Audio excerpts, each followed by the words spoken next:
காட்டு கோயில் தான் சொல்கிறேன். காட்டுக்கு போய் முருகன் கோயில்னு சொல்கிறது. ஏன்னா காட்டுக்குலாம் இருந்தது 10 அடி பாறை. சரி. அப்போ அந்த காட்டுக்கு கோயில் கணேந்திர குருக்குலான்ற ஒருவர் வச்சு தான் வழி நடத்தி வந்தார். ஏன்னா அந்த இந்த காணியை ஆயத்துக்குரிய காணியாவிடம் கொடுத்தவர் ஒரு சாமியார் உண்டு. அவர் இந்த போத்தனாச்சி குடும்ப ஆள் தான் இந்த சாமியார். இந்த காணி கொடுத்தவர் அதிலிருந்து அந்த குறுக்கு கணேந்திர குருக்கம் போத்தனாச்சி குடும்பத்தாள். அவர் எல்லாம் அவர் தான். பூஜை செய்கிறதும் அவர் தான், எல்லா விஷயங்களும் அவர் தான். வார வருமானமும் அவரோட. அவர் சாமிக்கு செய்ய வேண்டியதெல்லாம் செய்து அன்னதானம் கொடுத்து அவர் அர்ச்சனை இடம் எல்லாம் போட்டுட்டு அவர் அப்படியே வந்து கிடுகால தான் கட்டியிருந்த கோயில் முதல். வேறு எந்த கல்லால் ஒன்றும் இல்லை. அவர் கூடுதலானவர் வாராயம் காளியம்மாள். அந்த காளியம்மாளை வச்சு தான் அவர் வணங்கி வந்து பக்கத்தில் வேலையும் வச்சு வணங்கி வந்தார். நாளடைவில் பிறகு அவருக்கு தரிசனம் கிடைச்சி எனக்கு பக்கத்தில் ஒரு ஆலயத்தை கட்டும்பதுன்னு சொல்லி அவருக்கு தரிசனம் கிடைச்சதால நான் இப்போதைக்கு ஆலயத்தை அவங்க கட்டி அந்த ஊர் மக்கள்லாம் சேர்ந்து அவர் ஊர் மக்கள்கிட்ட சொல்லி ஊர் மக்கள்லாம் சேர்ந்து ஒரு நல்ல முடிவெடுத்து இந்த ஆலயத்தை கட்டணும்னு சொல்லி அதையும் கட்டின ஆரம்பத்தில் அதையும் கிடுகாலாம் கட்டினவங்க. அது காளியம்மாளை வச்சு தான் நாங்கள் வணங்கிட்டு வந்தாங்க. இப்போ அதில் உண்மையான காளி கோயில் தான் கட்டுப்பட்டுருக்கு. அது ஒரு அன்பர் கட்டுக்கிட்ட கோயில். தமிழ்நாட்டில் கவி என்ற ஒரு கொடியும் கதவாள கொடியும் கட்டி கொடுத்த கோயில் தான் காளியம்மன் கோயில்.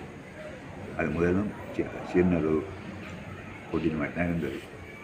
பிறகு இது இப்படியே வந்து வளர்ச்சி தங்கி தான் நான் அது பிறகு நேற்றுக்கு வந்தது மிச்சம்.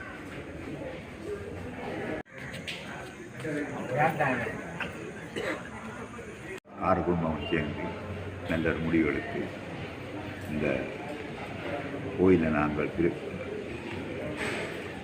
அபிவிருத்தி செய்யணுன்ற நல்ல எண்ணத்தோடு அவங்க எல்லாரும் திட்டம் போட்டு அவர் வணக்கமாரும் அதுக்குரிய நடவடிக்கை எடுத்து படிப்படியாக கட்டி கொண்டு வந்தோம். கட்டி வந்து வெளிநாட்டில் இருக்கிறார்கள் உதவிகளோட படிப்படியாக கொஞ்சம் உதவிகளை போட்டு நல்ல முறையாக திருத்தங்களை செய்து வந்து தற்போது இந்த அளவுக்கு பூர்ணமானதோட மாவட்ட அளவுக்கு மற்ற வளர்ச்சியெல்லாம் மண்டபங்கள் வீதி மண்டபம் எல்லாம் மண்ணெல்லாம் கிடந்தது. கோயில் மண்டம் தான் சீமதி. அப்படி கிடந்த ஒரு கோயிலை இந்த அளவுக்கு கொண்டு வந்தது முருகப்பெருமானுடைய அருள்நாட்சியில் வந்தது. அதுவும் மக்களுடைய அந்த பணி திருப்பணி.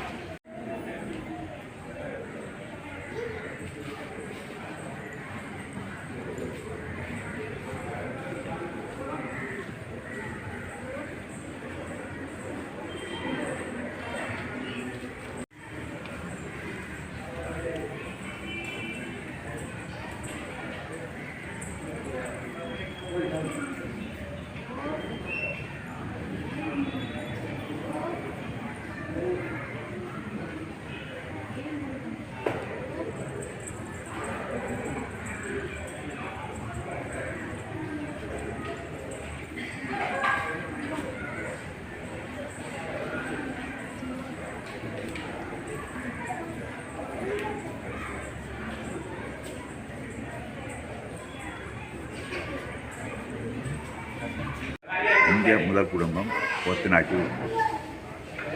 ரெண்டாவது சட்டி குடும்பம். மூன்றாவது பள்ளிநாயக குடும்பம். நாலாவது சுரக்காமத்தி குடும்பம். அடுத்தது மீனாட்சி குடும்பம். அடுத்தது வித்தாக்குடைய குடும்பம்.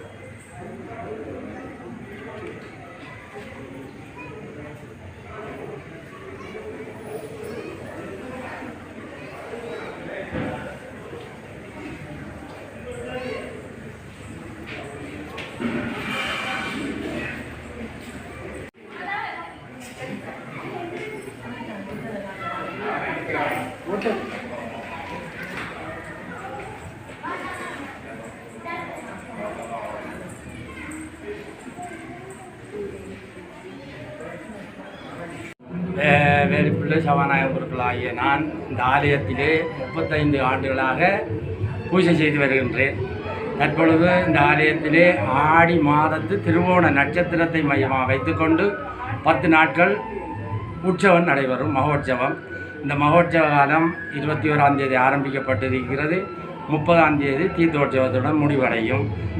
29ஆம் தேதி புதன்கிழமை பிற்பகல் 3 மணிக்கு கிராம பிரதட்சணம் இடம்பெற்று ஊர்வலம் போய் வந்து ஆலய முன் வாசலிலே திருவட்டை இடம்பெறும். திருவட்டை முடிவுற்றதும் திருவட்டை நாடகம் இடம்பெறும்.